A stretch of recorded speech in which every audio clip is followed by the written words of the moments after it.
नमस्कार, आपके साथ मैं रोहित कुमार और आप देख रहे हैं न्यूज फॉर नेशन। बड़ी खबर है बिहार से, जहां पर जो राज्य निर्वाचन आयोग है उसने फैसला कर लिया है जिसका ऐलान बहुत जल्द होगा। बिहार में जो नगर निकाय के चुनाव होने वाले थे वो चुनाव अब नहीं होंगे। पटना हाईकोर्ट के फैसले के बाद जो ईबीसी को लेकर के जो पटना हाईकोर्ट का आज फैसला आया, जिसमें 20% जो मेयर, डिप्टी मेयर समेत जो दूसरे जो चुनाव में नगर निकाय में जो पद थे जिसमें 20% सीटों का आरक्षण किया गया था, उस आरक्षण को रद्द कर दिया था और निर्वाचन आयोग के इस फैसले पर नाराजगी जाहिर की थी। जिसके बाद जो है उच्च स्तरीय बैठक राज्य निर्वाचन आयोग में करीब जो है 4 घंटे की चली और उस बैठक के बाद जो निष्कर्ष निकला है वो यही है कि अब इन 2 तारीखों पर चुनाव नहीं होंगे और जो राज्य निर्वाचन आयोग है अब आगे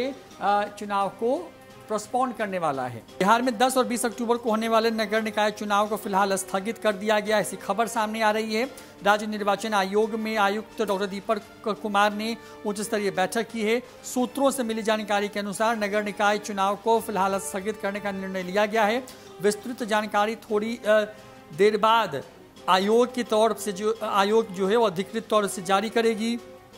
बता दें कि पटना हाईकोर्ट ने शहरी स्थानीय निकाय चुनाव में पिछड़ा वर्ग और अति पिछड़ा वर्ग के लिए सीटों के आरक्षण को अवैध बताया। मुख्य न्यायाधीश संजय करोल और न्यायमूर्ति खंडपीठ ने राज्य चुनाव आयोग को ओबीसी के लिए आरक्षित सीटों को फिर से अधिसूचित करके उन्हें सामान्य श्रेणी की सीटों में शामिल करके चुनाव कराने का निर्देश दिया।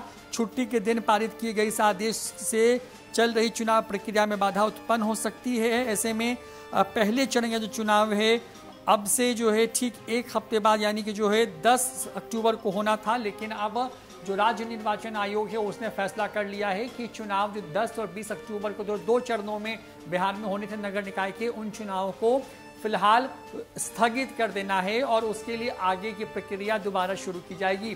दरअसल इस बात की याचिका हाईकोर्ट में डाली गई थी कि राज्य में जो नगर निकाय के जो चुनाव हो रहे हैं उसमें जो पिछड़ा और अति पिछड़ा वर्ग है उसके लिए 20% सीटें आरक्षित कर दी गई हैं और उसी के पर सुनवाई करते हुए जो है पटना हाईकोर्ट के बड़ा फैसला आया। उसने राज्य निर्वाचन आयोग पर अपनी नाराजगी जाहिर की और कहा कि जब सुप्रीम कोर्ट का आदेश स्पष्ट है उसके बाद भी क्यों इस तरीके से जो है चुनाव कराए जा रहे हैं, जिसके बाद उन आरक्षित सीटों को सामान्य श्रेणी में ला करके दोबारा से नोटिफिकेशन कराने की बात जो है पटना हाईकोर्ट ने चुनाव जो राज्य निर्वाचन आयोग है उसको कही। और इसके बाद क्योंकि पेच ये फंस रहा है कि क्योंकि एक ही फेज में दोनों जो आरक्षित सीटें हैं और जो गैर आरक्षित सीटें हैं उन दोनों पर चुनाव होने हैं। ऐसे में एक साथ चुनाव कराया जा पाना या अलग अलग चुनाव कराया जा पाना जो है ये दुविधा बड़ी थी, लिहाजा चुनाव को फिलहाल जो है स्थगित करने का एक फैसला जो है वो लिया गया है और इसका आधिकारिक ऐलान थोड़ी देर बाद जो है राज्य निर्वाचन आयोग करने वाला है। घंटों की बैठक के बाद यही निष्कर्ष निकला है। बीजेपी और जदयू आमने सामने है इस मुद्दे पर।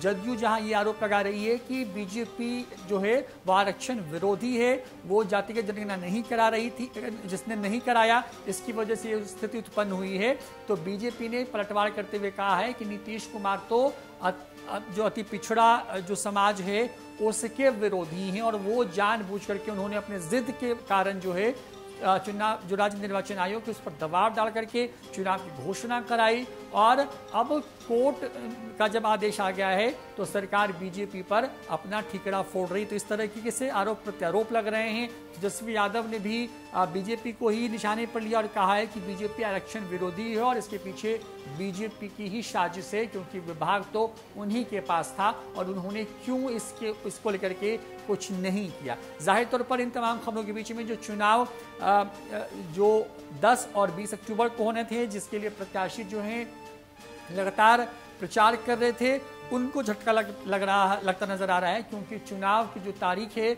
उस पर फिलहाल ब्रेक लग जाएगा और आने वाले वक्त में जो राज्य निर्वाचन आयोग है वो फिर से ये तय करेगा कि आखिर जो चुनाव हैं वो कब कराए जाएं। क्या जो पटना हाईकोर्ट ने कहा है उसी के हिसाब से दोबारा से नोटिफिकेशन होगा, कब क्या कुछ होगा, इस पर फिलहाल जो है सस्पेंस बना हुआ है। फिलहाल इस वीडियो में इतना ही। नमस्कार।